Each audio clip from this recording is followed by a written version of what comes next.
Hola, buenas, soy Mauricio Bastías, interno de pediatría del Hospital de Victoria. Hoy vamos a revisar trastornos plaquetarios, que corresponde a este paper, que obviamente estaba en inglés y traducido al español. Y bueno, una introducción: las plaquetas son diminutos fragmentos de células anucleares que desempeñan funciones complejas e importantes en la hemostasia, la angiogénesis, la inflamación y la inmunidad. Estas se forman en el citoplasma de los megacariocitos ubicados en la médula ósea. La diferenciación de estos a través de las células madre hematopoyéticas depende del factor de transcripción, y el factor de crecimiento más importante que respalda la megacariopoiesis es la trombopoyetina. Los megacaricitos aumentan su poroidía a través de la endomitosis y experimentan una maduración citoplasmática para formar un extenso sistema de membranas y gránulos. Y con respecto a este proceso quedan algunos interrogantes finalmente, pero se saben que son resultado de dos procesos, que son cuando los megacaricitos entran a la circulación y viajan al pulmón, donde la fuerza de la microcirculación pulmonar provoca la fragmentación y la formación de plaquetas, y uno segundo en donde se desarrollan procesos que alcanzan los sinusoides de la médula para liberar las plaquetas a la circulación.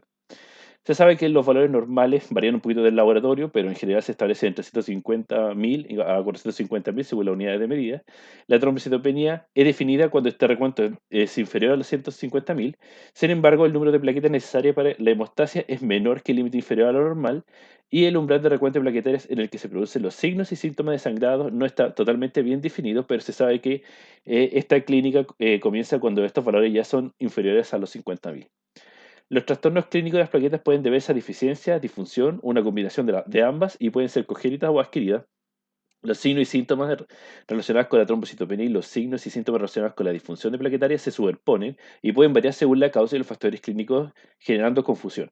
El sangrado relacionado con las plaquetas es típicamente mucocutáneo e inesperado, o se presenta como sangrado excesivo por traumatismo, cirugía o procedimientos dentales. Los hematomas musculares o las hemorragias articulares son poco frecuentes en pacientes con problemas de plaquetas. La parte más importante de la evaluación de trastorno plaquetario en un niño con buen aspecto es la historia clínica, incluyendo los antecedentes familiares y el examen físico. La preocupación por un trastorno hemorrágico subyacente debe surgir cuando los pacientes o los padres informan principalmente de hemorragia mucocutánea que incluye hematomas, petequias, epictaxis o la hemorragia menstrual abundante.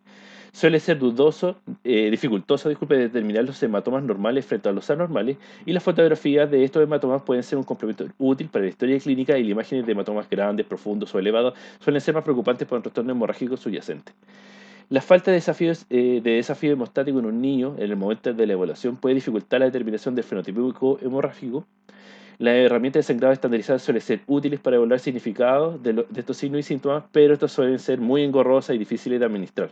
Una versión abreviada de la herramienta de evaluación de hemorragias de la Sociedad Internacional de Trombosis y Hemostasia considera normal cuando da un puntaje menores a 3, y es importante el antecedente familiar de síntomas hemorrágicos, incluyendo el sangrado menstrual abundante, la hemorragia postparto en mujeres, y otros antecedentes como pueden ser la sordera, la insuficiencia renal y el albinismo, obviamente por características genéticas.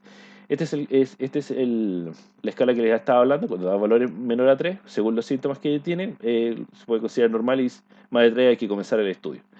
Al evaluar un niño con sangrado, una apariencia enferma, la presencia de espasmos esplenomegalia o adenopatía o la presencia de fiebre, debe plantearse inquietudes por un diagnóstico que es independiente de los trastornos plaquetarios. Los moretones en el pecho, el abdomen, la espalda o las nalgas son inusuales, y a menos que estén asociados a una lesión memorable o un trauma. Se debe examinar la piel en busca de petequias, particularmente alrededor del área de depresión, como las correas de sostén, la cintura, las correas de la mochila y los manguitos de presión arterial. Y una evaluación de la hipermovilidad, como se observa en el síndrome de Ehlers-Danlos, puede ser útil porque los pacientes con este síndrome pueden tener signos y síntomas de hemorragia similares a los que padecen trastornos plaquetarios. Además, el paciente y sus familiares deben ser evaluados para detectar telegestasia en la mucosa nasal, que es un signo de la gestasia hemorrágica hereditaria. Las pruebas, lo fundamental es el recuento completo de células sanguíneas. Los laboratorios pueden variar según su rango, como ya hemos hablado, pero el rango normal de recuento de plaquetas sigue siendo entre 150 y 450.000. La mayoría de las plaquetas de las máquinas automáticas de recuento también pueden proporcionar el volumen medio de plaquetas similar a las valoraciones que se realiza con la anemia, y esto nos permite diferenciar ciertas causas debido finalmente al tamaño de las plaquetas, como en el síndrome de Wiskott-Aldrich de plaquetas pequeñas, y las enfermedades del MIH9, que son de plaquetas más bien grandes.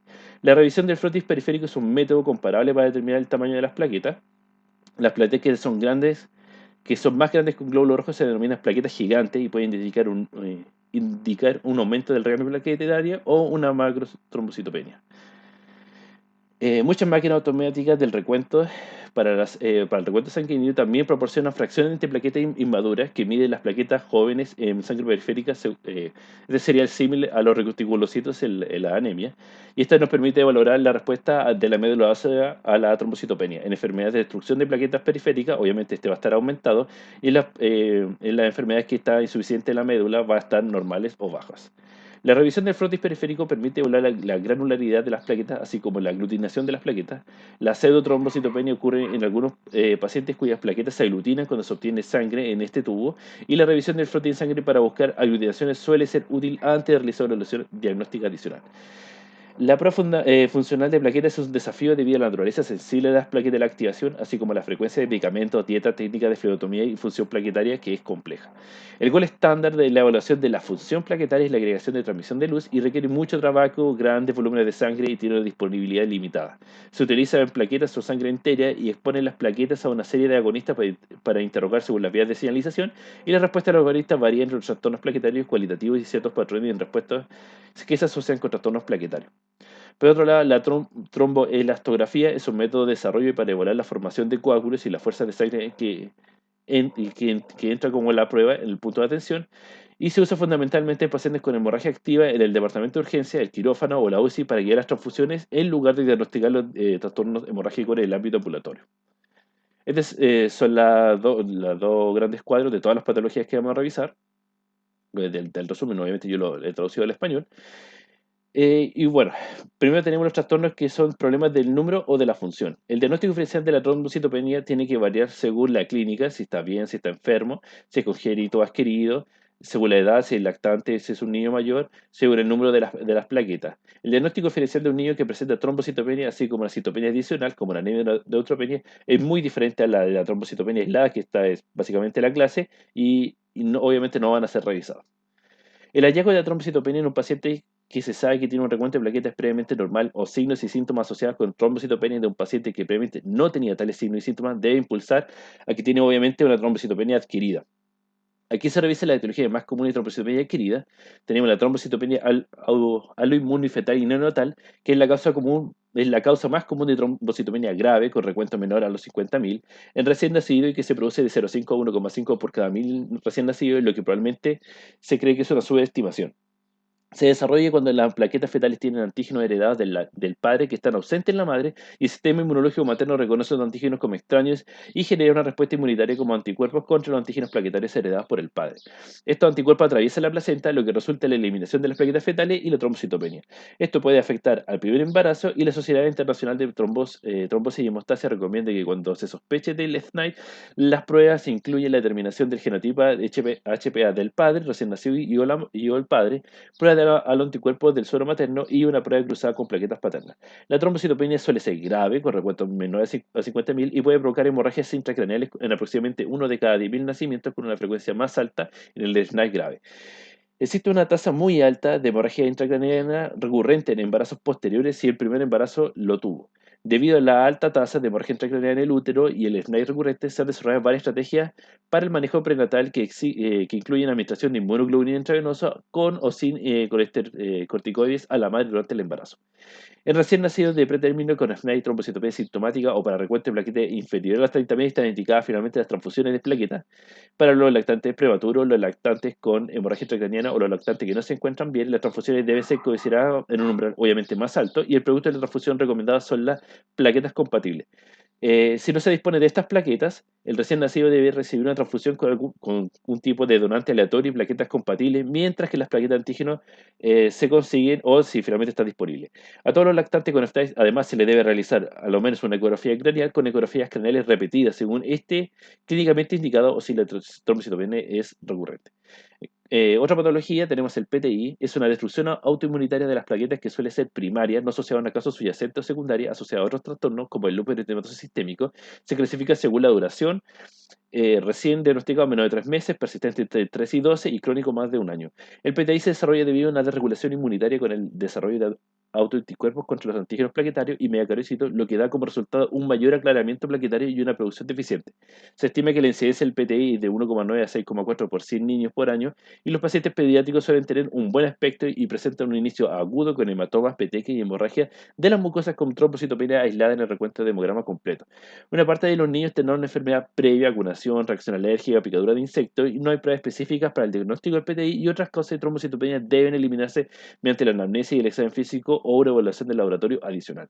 Las pautas actuales no recomiendan la evaluación rutinaria de aspiración de biopsia en médula ósea en estos pacientes y las pruebas de laboratorio adicionales, que son finalmente para el descarte, incluyen un panel metabólico para evaluar función renal, prueba de antiglobulina directa, tipo de sangre, tipo de protombina, tipo de tromboblastina parcial e inmunoglobulina G.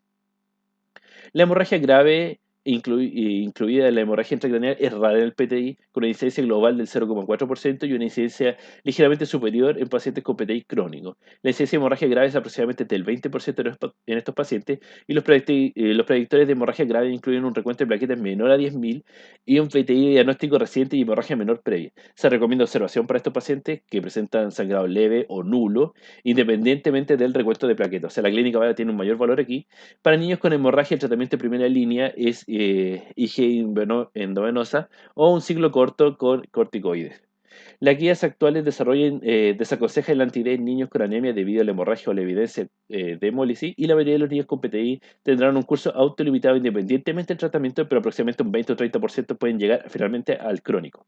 Para los pacientes con PTI crónica, las pautas actuales sugieren el tratamiento con rituximab o dexametasona en dosis alta para pacientes con hemorragia continua. Sin embargo, estas pautas se crearon antes de la introducción de la agonista de receptores de tromboyetina, que se utilizan cada vez más en el tratamiento del PTI crónico e incluso se prescriben en el PTI persistente o recién diagnosticada. Por otro lado, tenemos la trombocitopenia inducida por fármacos, aún viendo lo que son adquiridas. Es una destrucción de las plaquetas mediadas por el sistema inmunitario que da como resultado una trombocitopenia aguda y que se presenta como sangrado. Generalmente se desarrolla de entre 1 a 2 semanas después de que comenzar el medicamento diario o dentro de las pocas horas después de comenzar un medicamento que se usa de manera intermitente. Y esto ocurre solo en presencia del medicamento y la trombocitopenia se resuelve dentro de 1 semana al eliminar el fármaco. Sin embargo, en la exposición la trombocitopenia reaparecerá. Se ha implicado una variedad de medicamentos, incluidos antibióticos, agentes antineoplásicos, medicamentos anticonvulsivos, así como medicamentos como el acetaminofeno y las heparinas. Algunas vacunas, hierbas, alimentos y suplementos también se han visto implicados. Congénitas, estas son mucho más raras, pueden ser más comunes de lo que uno cree finalmente porque hay un poco de incertidumbre al diagnóstico. Y los fenotipos leves, por ejemplo, pacientes con sangrado menstrual abundante o epíctasis, pueden no someterse a una investigación completa y se clasifica según el tamaño de la plaqueta, entre otras cosas. El síndrome de Wiskott-Aldrich es un trastorno poco común ligado al cromosoma X, caracterizado por microtrombocitopenia, eczema, inmunodeficiencia y un mayor riesgo de neoplasia linfoide. Se desarrollan mutaciones secundarias que conducen a defectos o ausencia de esta proteína. Cuando la proteína está ausente o truncada, se desarrolla el fenotipo clásico y el fenotipo hemorrágico puede ser bastante severo, incluyendo hemorragia gastrointestinal e intracraneal. La hemorragia es la causa de muerte de aproximadamente un 20% de estos pacientes y estos pacientes con una tasa más alta de trastorno autoinmunitario, neoplasias malignas que están asociadas con una alta tasa de mortalidad. La única terapia curativa es el trasplante de células madre y se sigue volando la terapia genética, pero aún no ha reemplazado el trasplante de células madre.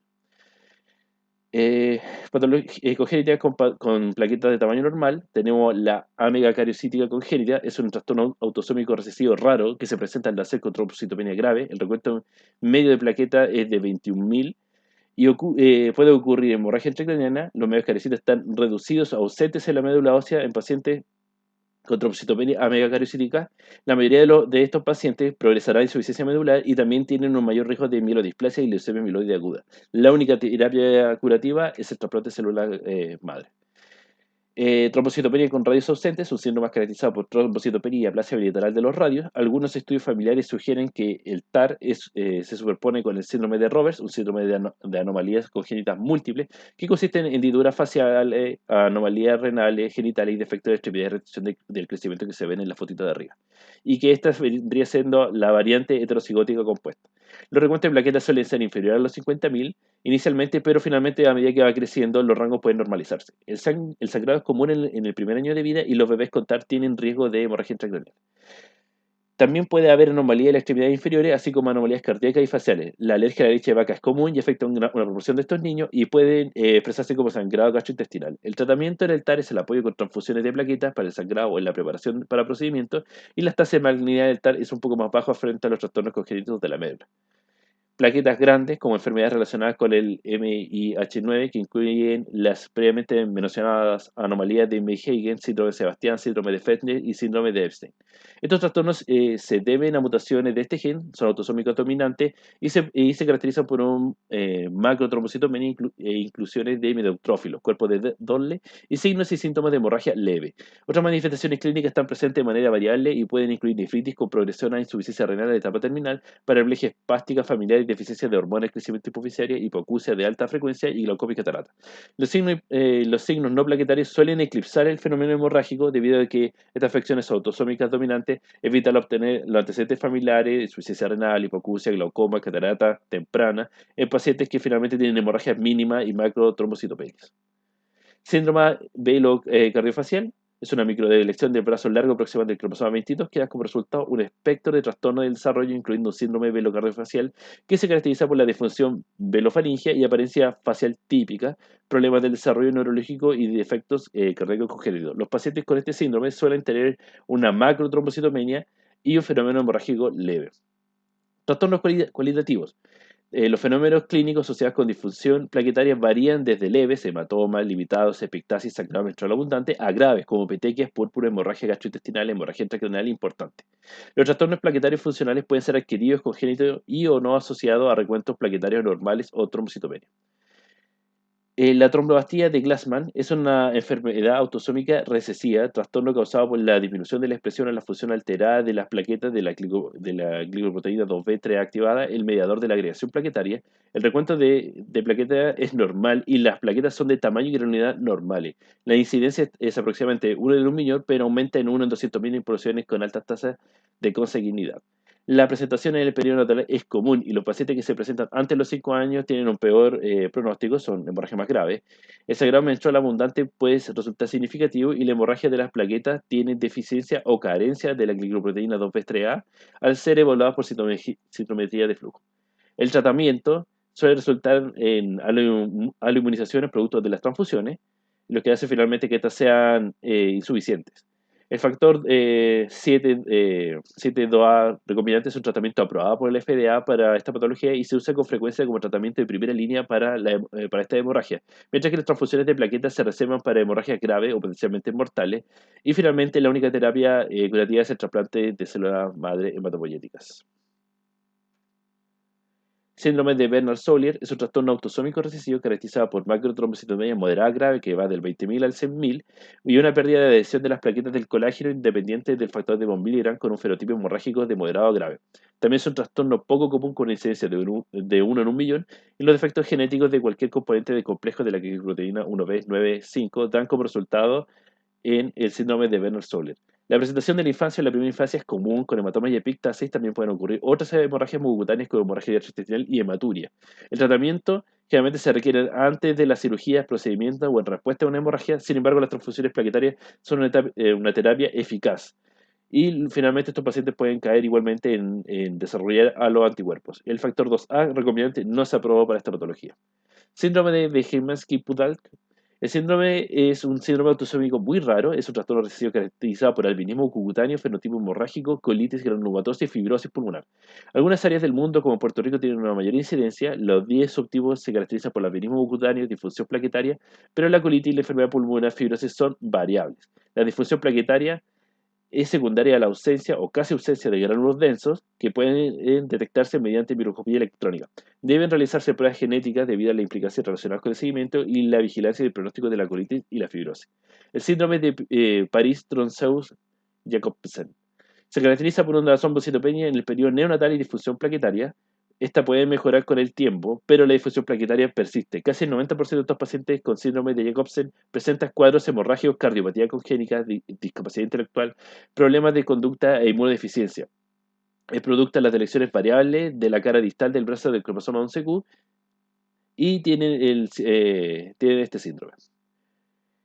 con respecto a la difusión plaquetaria adquirida, las causas de difusión plaquetaria pueden resultar de signos de hemorragia cutánea. Los medicamentos y alimentos y suplementos pueden afectar la función plaquetaria. Los más conocidos que pueden afectar la función son los AINES, la aspirina, los inhibidores selectivos de la recaptación de serotonina. Sin embargo, los síntomas y síntomas hemorrágicos asociados a los inhibidores selectivos de la recaptación de serotonina son mínimos y más comunes en pacientes de edad avanzada. Además de los medicamentos y los alimentos, ciertas enfermedades sistémicas pueden provocar difusión plaquetaria, como son la insuficiencia renal y la uremia, que pueden afectar la función plaquetaria y dar lugar a signos y síntomas hemorrágicos variables dependiendo de la alteración de la agresión plaquetaria. Para agravar el efecto de la uremia sobre la función plaquetaria está la anemia, que se presenta con frecuencia en estos pacientes. La enfermedad hepática crónica también se relacionó con una función plaquetaria deficiente y con trombocitopenia. El tratamiento depende en gran medida de la etiología y del escenario clínico, obviamente, y en la mayoría de los casos debe coordinarse con un hematólogo pediátrico.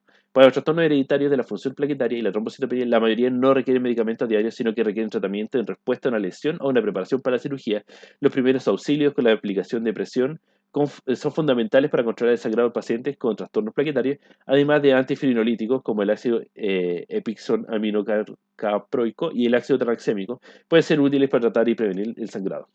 La desmopresina también puede usarse en algunos pacientes porque da como resultado la liberación del factor de von Willebrand de las células endoteliales y puede aumentar la adhesión plaquetaria. La transfusión de plaquetas y el factor 7A recombinante generalmente se reservan para hemorragias potencialmente mortales, cirugías mayores o, o hemorragias que provocan importantes, que obviamente vinculadas también a la anemia. Sin embargo, para el tratamiento de las personas con trastornos plaquetarios es fundamental finalmente lo que es la prevención y la planificación. Una buena higiene bucal es importante para mantener la salud dental y evitar procedimientos dentales, y también se deben utilizar cascos y equipos de protección en el fondo para disminuir los traumas. El uso de casco generalmente es innecesario en la vida diaria, excepto en los pacientes que tienen el WAS, que se debe tener cuidado para evitar finalmente los deportes de contacto. Y aquí, finalmente, para concluir la presentación, cuando referir, un niño febril o con mal aspecto, con otra citopenia, con o sin organomegalia o adenopatía, debe ser evaluado en urgencia para determinar si su evolución necesita una evaluación y adicional de una neoplasia maligna subyacente de médula ósea o una infección sistémica grave u otra enfermedad potencialmente mortal. Se debe considerar la derivación de hematología pediátrica en las siguientes circunstancias: un historial de sangrado positivo, un paciente que está programado por una cirugía y tiene signos y síntomas de hemorragia limitados o sin problemas de hemorragias previos, pero antecedentes familiares de un trastorno hemorrágico, un paciente con signos y síntomas hemorrágicos y o trombocitopenia con antecedentes familiares de pérdida auditiva, nefritis, glaucoma, etcétera, etcétera. Diagnóstico de un síndrome congénito asociado a signos y síntomas hemorrágicos y trombocitopenia persistente. Eso ha sido la superclase. Muchas gracias.